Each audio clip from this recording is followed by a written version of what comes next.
राम राम दोस्तों, आप सबका हमारे चैनल प्रभुजलु में स्वागत।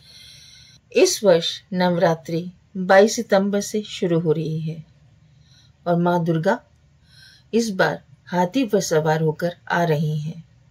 नवरात्रि के पहले दिन घरों, मंदिरों और पंडालों में कलश स्थापना कर माँ दुर्गा का आवाहन किया जाता है। इस दिन माँ दुर्गा के शैलपुत्री स्वरूप की आराधना की जाती है। मान्यता है कि माँ शैलपुत्री की विधिवत पूजा से शारीरिक रोग और कष्ट दूर होते हैं और अच्छे स्वास्थ्य का आशीर्वाद भी मिलता है। नवरात्रि के पहले दिन माँ शैलपुत्री की कथा सुनना बेहद शुभ माना जाता है। माना जाता है कि माँ शैलपुत्री की कथा सुने बिना पूजा का संपूर्ण फल नहीं मिलता। आइए दोस्तों, शैलपुत्री कथा से पूर्व हम लोग कलश स्थापना का समय का शुभ मुहूर्त जान लें। सुबह 6:09 से 8:06 तक का 1 घंटा 56 मिनट का समय है। अभिजीत मुहूर्त 11:50 से 12:38 बजे तक रहेगा। आइए दोस्तों, जानते हैं पूजा विधि। सुबह उठकर स्नान करें और मंदिर को साफ करें। दुर्गा माता का गंगा जल से अभिषेक करें।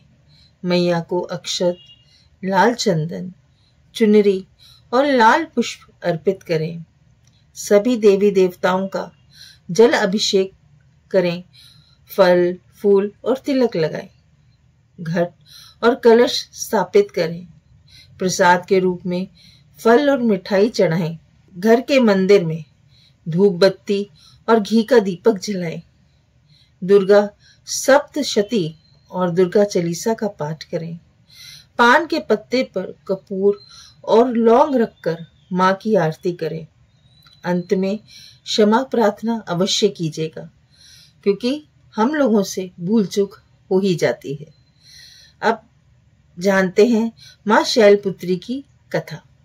देवी भागवत पुराण के अनुसार एक बार माता सती के पिता प्रजापति दक्ष ने अपने घर पर एक महायज्ञ का आयोजन किया था।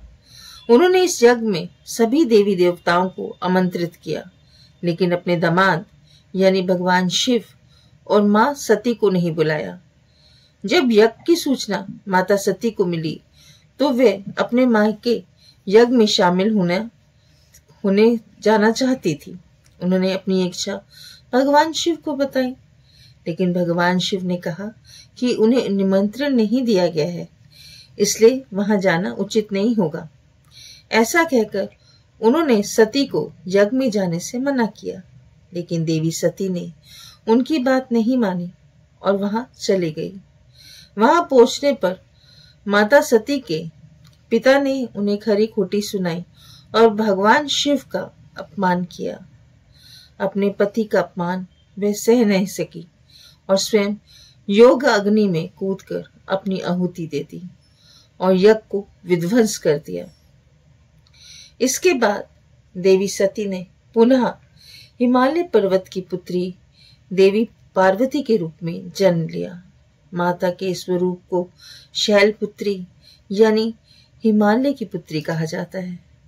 माता शैलपुत्री ने इस जन्म में कठोर तपस्या कर महादेव को पति के रूप में पाया। तो दोस्तों, ये थी माँ शैलपुत्री की कथा। माँ दुर्गा आप सब पर अपनी कृपा बनाए रखे। राम राम दोस्तों।